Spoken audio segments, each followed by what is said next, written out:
ዳኖ ታገተች። ያገታትም እንግዲህ ግልጽና የሚታወቅ ሰው ነው።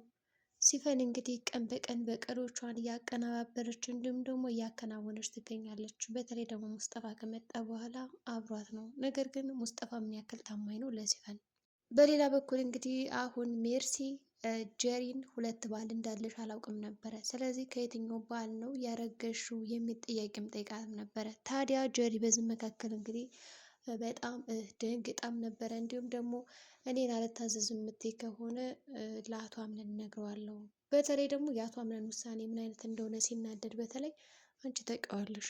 ምሳሌ ማሳየት ከፈለግኩ ደግሞ እናት ዛራን ያደረጋትን ነገር ታውቂያለሽ። ስለዚህ ልክ እንደ እናት ዛራ ከዚህ ቤት ከምትባረሪ እና እውነታውን ይዘሽ ቁጭ ከምትይ እና እኔ የምፈልገውን ነገር ከምታደርጊ በማለት እንግዲህ አስፈራርታታለች ማለት ነው። እንግዲህ አሁን ሜርሲ የሁሉንም ሰው ሚስጥር ታውቃለች። እንዲሁም ደግሞ ያ ደብዳቤና ፖስታ በሞርዚና በኩል እንደተላከላት እና እሷ እንደላከችው እንደርሳበታለች።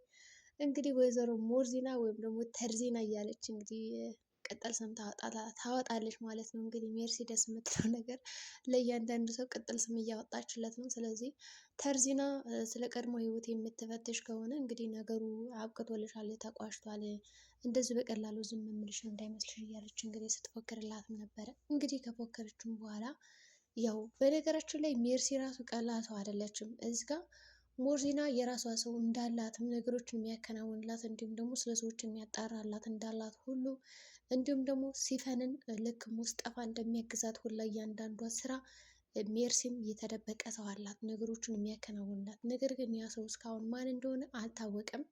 ባሏ ይሁን የስራ ባልደረባ ይሁን ጓደኛ ይሁን ብቻ ግን ለሜርሲ ተቀጥሮ የሚሰራ በጣም ትልቅ ሰው፣ ብዙ በቤተሰቡ መካከል እንግዲህ የተደበቁ ሚስጥሮችን የሚያውቅ አለ ማለት ነው። ስለዚህ ሞርዚና ያንን ደብዳቤ በቃል በኩል ብትልክላትም ነገር ግን ሜርሲ በቀላሉ ወይም ደግሞ ብዙ ጊዜ አልፈጀባትም ከማን እንደተላከላት ይሄ ደብዳቤ። ሰው ወዲያውኑ ምንድን ያደረገችው ለዛ የሚያግዛ ሰው ደወለች እና ይህ ደብዳቤ ማንና እንዴት እንደመጣ አጣራልኝ በማለት እንግዲህ ደውላ ታናግረዋለች። ልጁም እንግዲህ በፍጥነት ከወይዘሮ ሞርዚና ነው የተላከልሽ በማለት እንግዲህ ያሳውቃታል።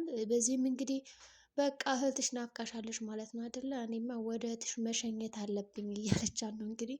ስለዚህ ቀጣይ ሀደፍ ወይም ደግሞ ቀጣይ ተረኛ ሞርዚና ትሆናለች ማለት ነው።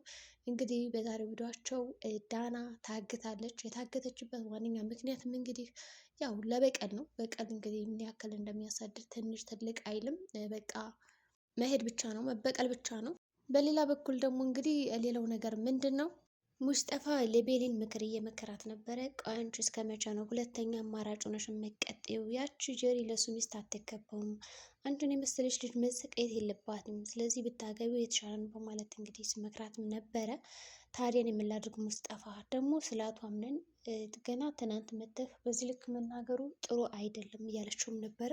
እርግጥ ሙስጠፋ እንደዛ ያላት ያው ከጀሪ ጋር የነበረውን ግንኙነት በደንብ ጠንቅቆ ስለሚያውቅ ነው እንጂ ዝም ብሎ ከመሬት ተነስቶ እንደዛ አላለም ነገሮችን ማለት ነው። ስለዚህ እንግዲህ የእሱ ሀሳብ ደስ የሚል ነገር ነው። ሆኖም እንግዲህ አታስብ በማለት ያው ስራውን ከሰራችም በኋላ እንግዲህ ተመልሳ ወደ ቤት ገብታለች። በሌላ በኩል እንግዲህ ባለፈው ያው እናት ዛህራ እና የውጭ ተብላ ነበር ከቤት። ዛሬ ግን ተመልሳ ወደ ቤት ገብታለች። እኔም ነገራችሁ ነበረ በእርግጠኝነት ቤሊን እዛ ቤት ከወጣች አምነን አይፈቅድላትም፣ ጥለው እንድትሄድ አይመርጥም ብያችሁ ነበር እና በዛ ምክንያት እንግዲህ ቤሊን ወደ ውስጥ ግቢ በማለት ወደ ውስጥ እንድትገባ አድርጎ እናት ዛራም እንዳትወጣ ከዛ ቤት አድርጓል። በዚህም እንግዲህ ቤሊን ሻንጣዋን ይዛ በመውጣቷ ወይዘሮ እንግዲህ ዛራ እንዳትሄድ ተጋብዛለች ማለት ነው። እንዳትሄድ አድርጓታል። ለሷ ትልቅ ነገር ነው እንግዲህ የተደረገላት። በሌላ በኩል ደግሞ እንግዲህ አሁን ላይ ያው ዳና ከታገተችም በኋላ ከድርጅቱ ግማሽ ገንዘብ ወስዳለሁ፣ የማይሰጡኝ ከሆነ ግን ልጅቷን አስወግዳታለሁ እያለች ነው እንግዲህ ያለችው ሲፈን። ሙስጠፋ ግን እየመከራት ነው ያለ። እንደዛ ማድረግማ የለብሽም፣ ተረጋጊ፣ ገና ህፃን ናት። ለበቀላችን ብለንማ ይህ ሁሉ ነገር ማድረግ የለብንም እና የሚፈጠረውን እንዲሁም ደግሞ የሚከሰተውን እያንዳንዱ ነገር ስለማናውቅ በመጀመሪያ ደረጃ ዝም ብለሽ ገንዘብሽን ተቀበይ፣ ከዛ የሚሆነውን ደግሞ ታያለሽ እንጂ ለማስወገድ አትቸኩይ እያለ እየመከራት ነው። ይሄ ጥሩ ነው፣ እንድትረጋጋ አድርጓታል። ሰው ሲፈን ያደረገችው ነገር ምንድን ነው? በእርግጥ እዚህ ጋር አንድ ደስ የሚል ነገር አለ። ሰው ሙስጠፋ ያንን ገንዘብ 500 ሺውን ከወሰደን በኋላ ወደ ሲፈን ነው ቀጥ ብሎ ሄደው።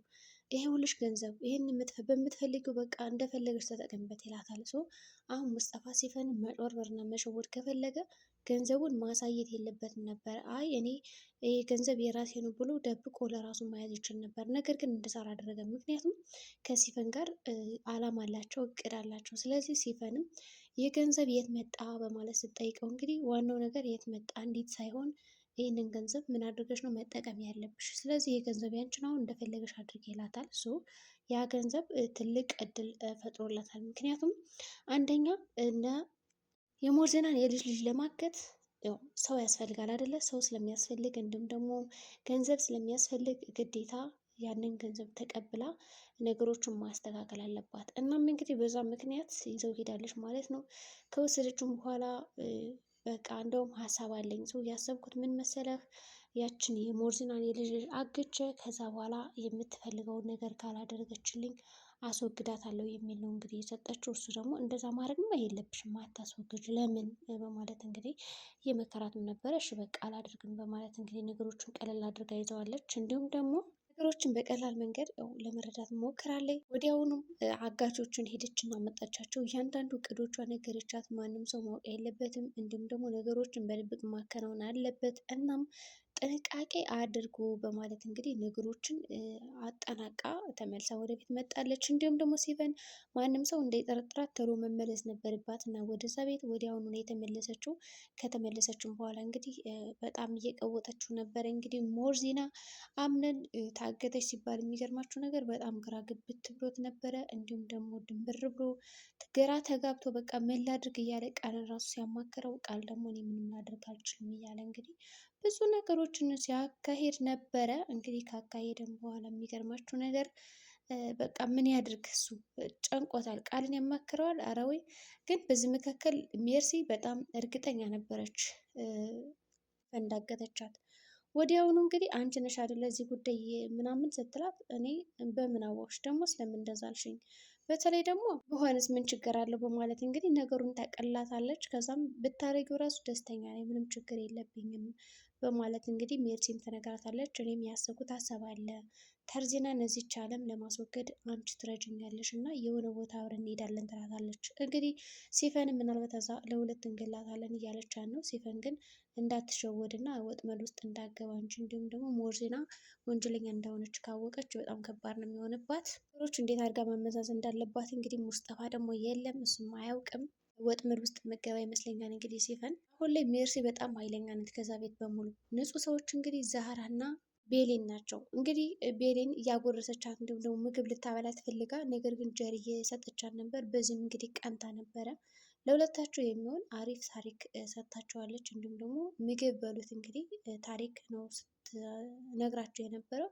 በዛም ተደስተው አትቅኑ እኔ ሁለታችሁ ነኝ በማለት እንግዲህ ያው ነገሮችን ቀለል አድርጋ ነግራታለች። እናም ቤሊን እየተቃጠለች ነው ያለችው። በመጨረሻም እንግዲህ ቤሊን አቶ አምነን አዲስ ነገር አለ በማለት ወደ ክፍሉ ትሄድና ስትጠይቀው ምንም የለም ይላታል። ይደወልለታል፣ ግን የተደወለለት ትልቅ ገንዘብ ማምጣት እንዳለብን ነው እኔ የተባለ። አሁን አምነን ሞርዚናን የልጅ ልጅ ለማትረፍ ገንዘብ ይሰጣል።